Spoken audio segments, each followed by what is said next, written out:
जय जिनेन्द्र जीवमजीवं दौवं जिणवरवसहेण जेणलेठं देवेन्द्रविन्दवन्दं वन्दे तं संवदा शिरसा। पंच परमेष्ठी भगवान की जय।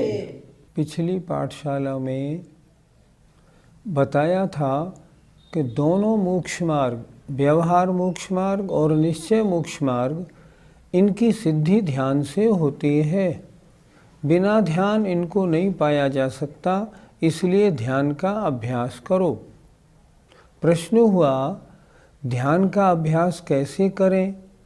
हम ध्यान करना चाहते हैं तो क्या करें? तो आचार्य ने एक गाथा अगली लिखी।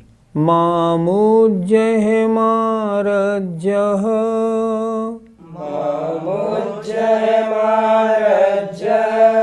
मादुस्सह इट्ठणिट्ठवट्ठेषु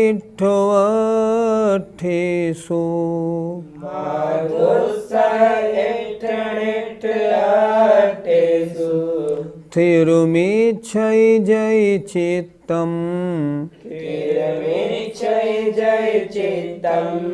विचित्त झाड़पसिद्धिये।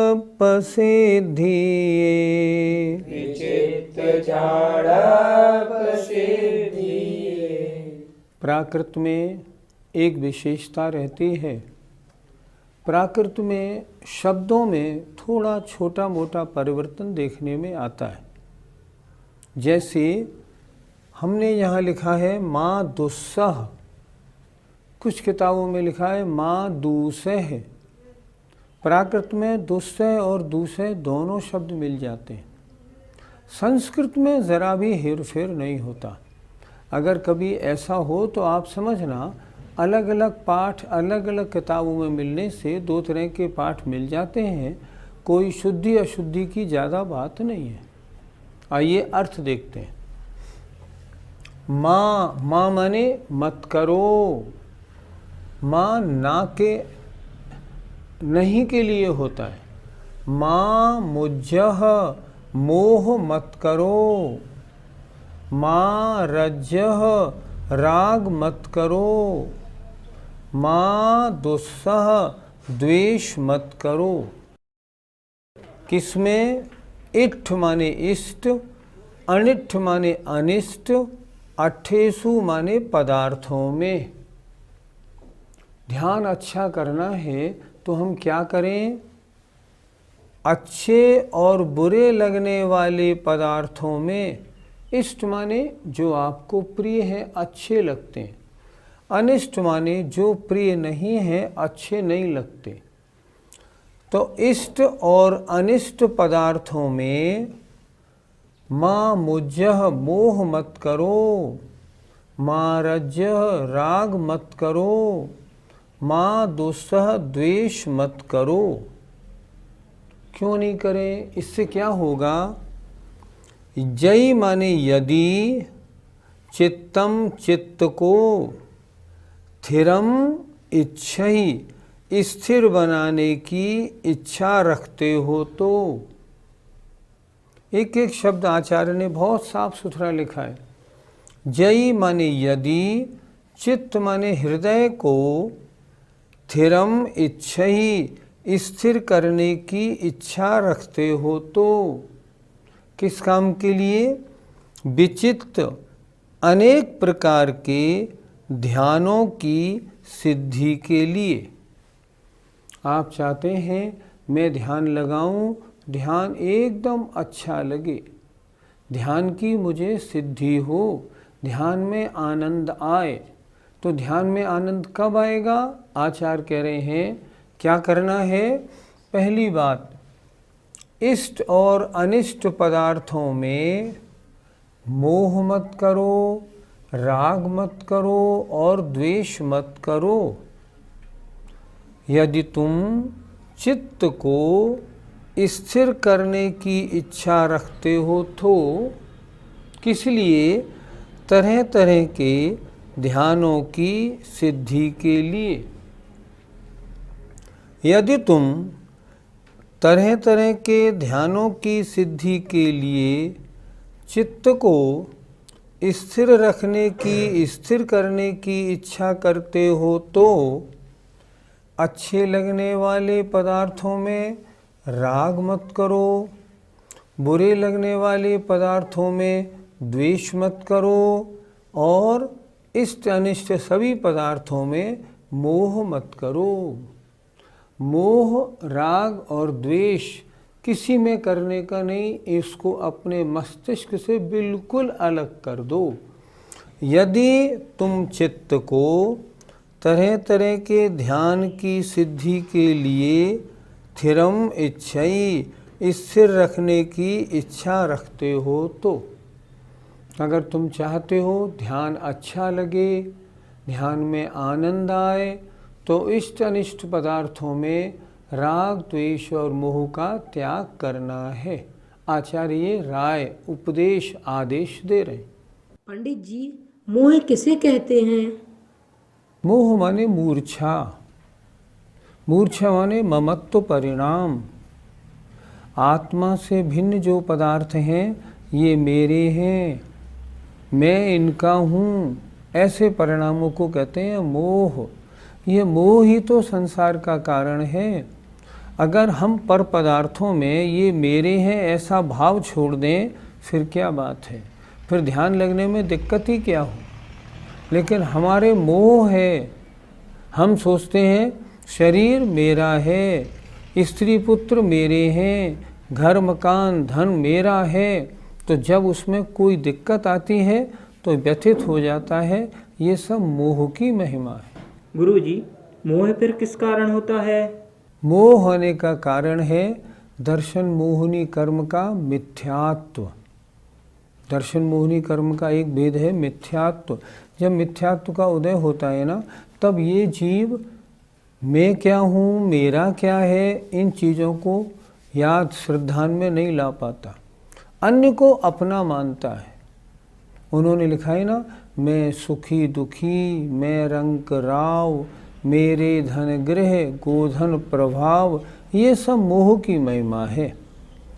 और दर्शन मोहिनी कर्म के उदय से मोह होने वाला है। अगर ये मिथ्यात्व का उदय ना हो तो ये विपरीत श्रद्धा वाले परिणाम बने ही नहीं। वो ये जान जाए ये सब पर हैं, मेरा तो मैं अकेला ही हूँ। गुरुजी, अब राग किसे कहते हैं? इंद्रिय और मन को कोई वस्तु अच्छी लगे उसे राग कहते हैं। मेरा बेटा अच्छा है, मेरा मकान अच्छा है, मेरी गाड़ी अच्छी है, मेरी ज्वेलरी अच्छी है, ये सब चीज़ें होना, इसका नाम है राग। गुरुजी, तो फिर मोह और राग में क्या अंतर है?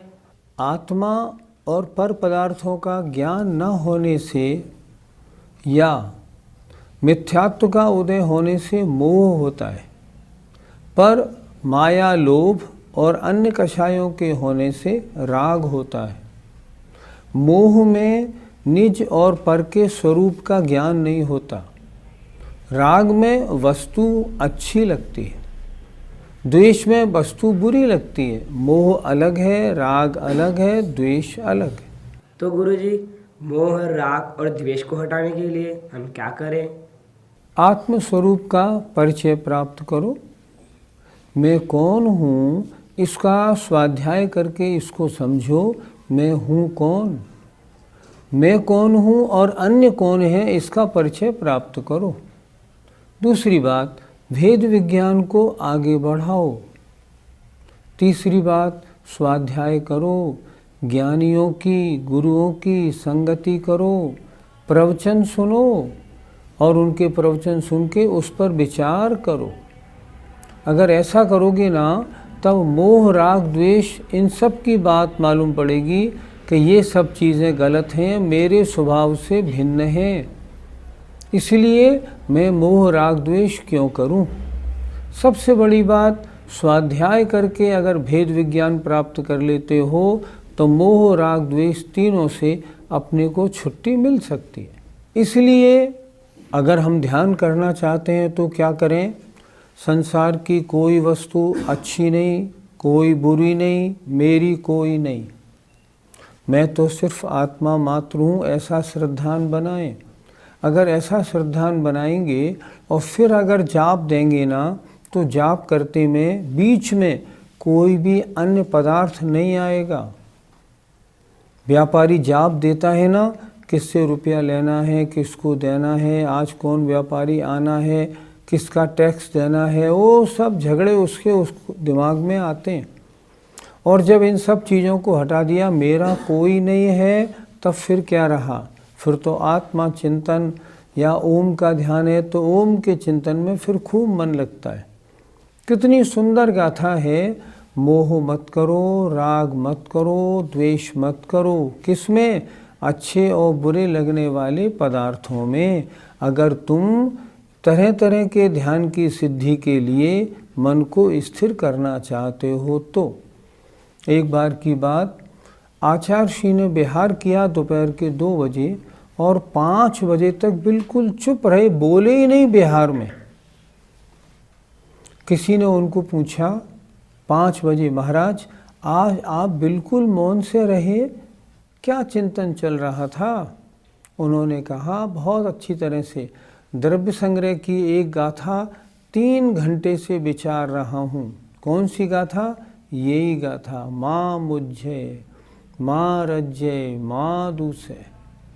किसी से राग मत करो, मोह मत करो, द्वेष मत करो। कितनी सुंदर गाथा है। इस गाथा को तो याद रखना चाहिए और निरंतर स्मरण में रखना चाहिए अगर ध्यान की सिद्धि करनी है तो। आचार्य ने कहा तरह तरह के मंत्रों के जाप और ध्यान के लिए शिष्य ने प्रश्न किया, कौन कौन से मंत्र ध्यान करने योग्य हैं? तब आचार्य नेमचंद सिद्धांति देव ने एक अगली गाथा कही, 35 16 56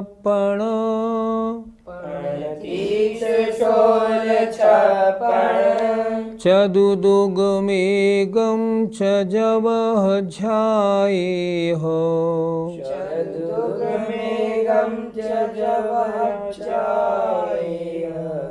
परमेठि वाचयाणम्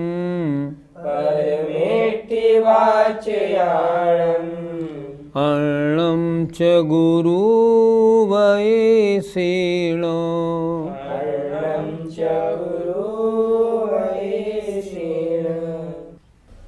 पण 30, पण माने 5 और 30 माने 30 अर्थात 35, 16 माने 16, छप माने 6, पण माने 5, चदु माने 4, दुगम माने 2, एगम माने 1 अर्थात 35 अक्षर वाले, 16 अक्षर वाले, 6 और 5 अक्षर वाले, 4, 2 और 1 अक्षर वाले मंत्रों का जवह जाप करो, ध्याये हो ध्यान करो।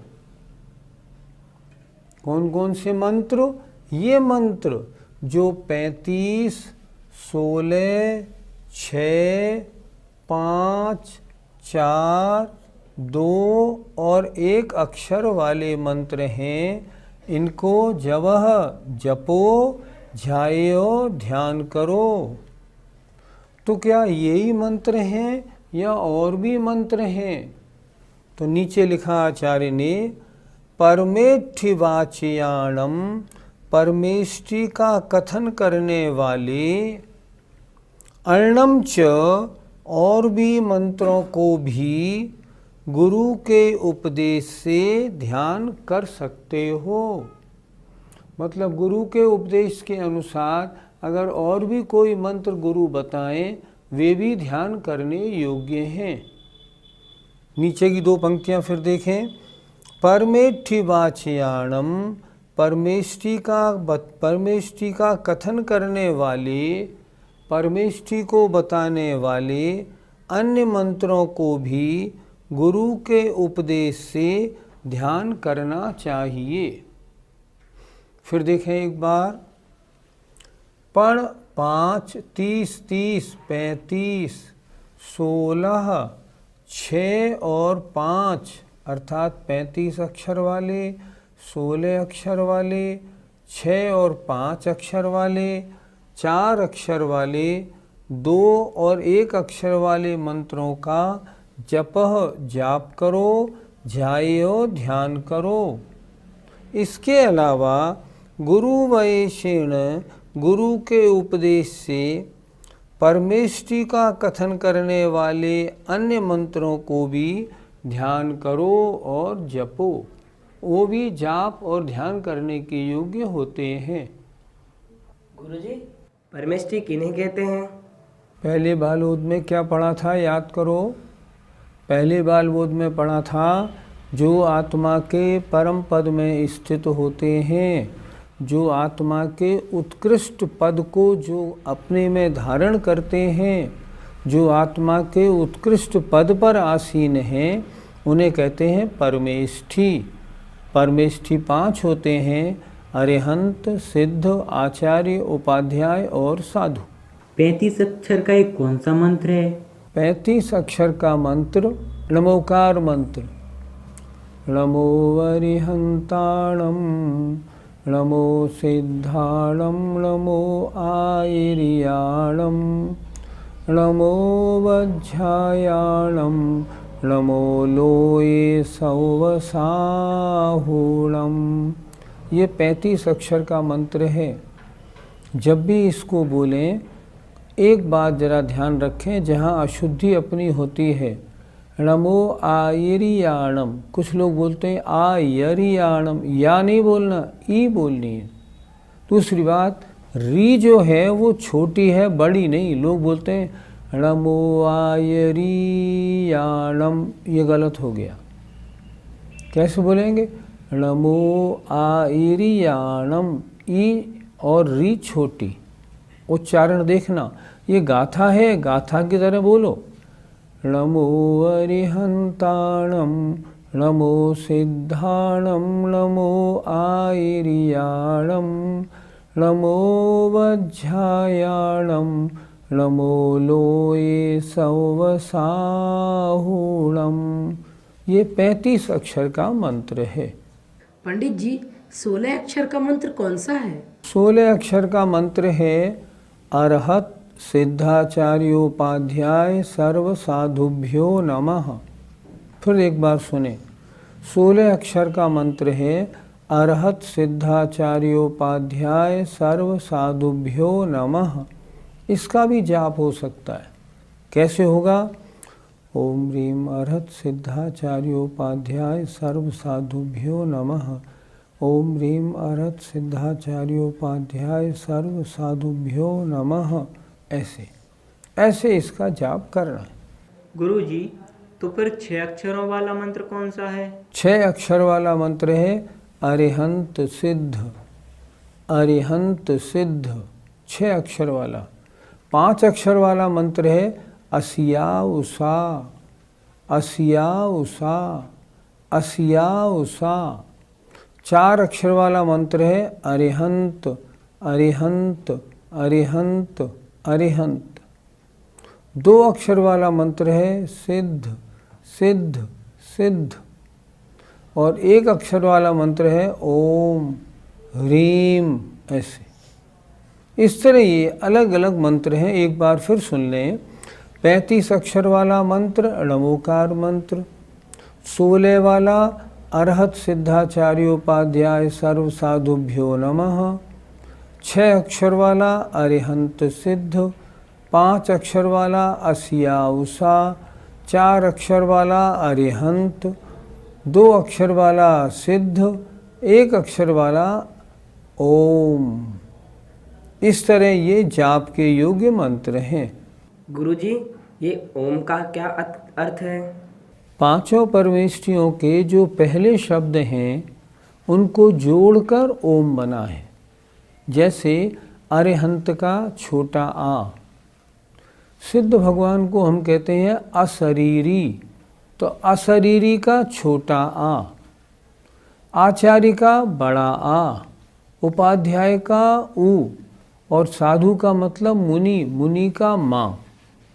आ उ माँ पांचों जोड़े तो ओम, ओम शब्द बनता है। अर्थात ओम शब्द में पांचों परमेष्ठी गर्भित तो होते हैं। हमें ओम कैसे लिखना चाहिए? ओम को सभी धर्मों ने स्वीकार किया है और सभी धर्मों का ओम लिखने का अलग अलग तरीका है। जैन धर्म में ओम कैसे लिखना चाहिए इसके बारे में लिखा है, या तो आप लिखें ओ और माँ हलंत, माँ के नीचे डंडा, ओम। ये ओम लिखना आगम के अनुसार ठीक है। दूसरा, ऐसे भी ओम लिखा जा सकता है। इस प्रकार भी ओम बना सकते हैं। ये जैन धर्म के अनुसार ओम ऐसे बनाना चाहिए। अच्छी तरह इसको देख लें और समझ लें। गुरुजी, इनके अलावा और कौन कौन से मंत्र हमें ध्यान योग्य हैं? गुरु के द्वारा बताए गए गुरु के उपदेश से और भी मंत्र ध्यान योग्य हो सकते हैं। जैसे ओम ह्रीम अरम अस्या उषा नमः, जैसे ओम नमः सिद्धेभ्यः, जैसे ओम सिद्धाय नमः, ओम ह्रीम अरहम अस्या उषा नमः। ऐसे कई मंत्र और बहुत सारे मंत्र होते हैं। विधान वगैरह होते हैं ना, उनमें भी मंत्रों का उच्चारण होता है। वे सब मंत्र ध्यान योग्य होते हैं। पंडित जी, जाप कितने प्रकार की होती है? जाप दो प्रकार की होती है।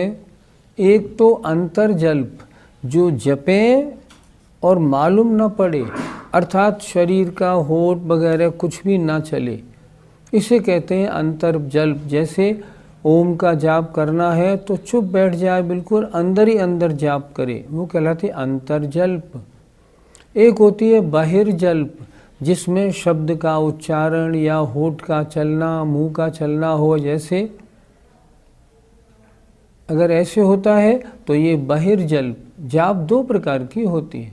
इसमें अगर अंतर्जल्प है तो ज़्यादा कार्यकारी है। ध्यान करने का हमें क्या फल मिलता है?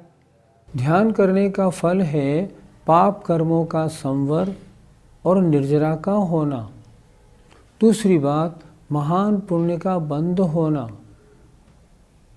तीसरी बात, सांसारिक सुखों की प्राप्ति।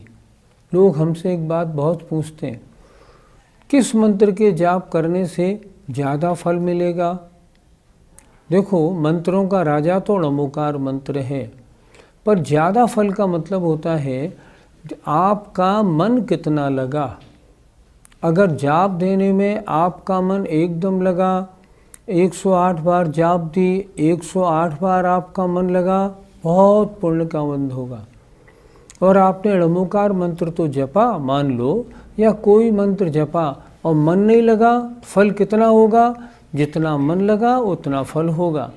100 में से 10 नंबर, 5 नंबर, 15 नंबर, 20 नंबर मिलेंगे, बाकी बेकार जाएगा।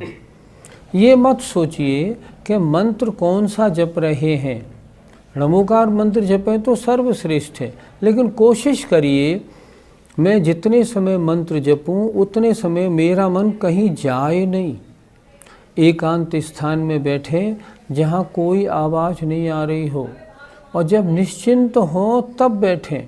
कोई भड़बड़ी है तो मत बैठिए, उसमें मन नहीं लगेगा आपका। बहुत शोर हो रहा है मंदिर वगैरह में, वहाँ अगर आप बैठेंगे मन नहीं लगेगा। एकांत में स्थिर चित्त से बैठ के जाप करने में महान कर्मों की निर्जरा, सातिशय पुण्य का बंध होता है। इसलिए मंत्रों का जाप जरूर करना चाहिए। जय जिनेन्द्र।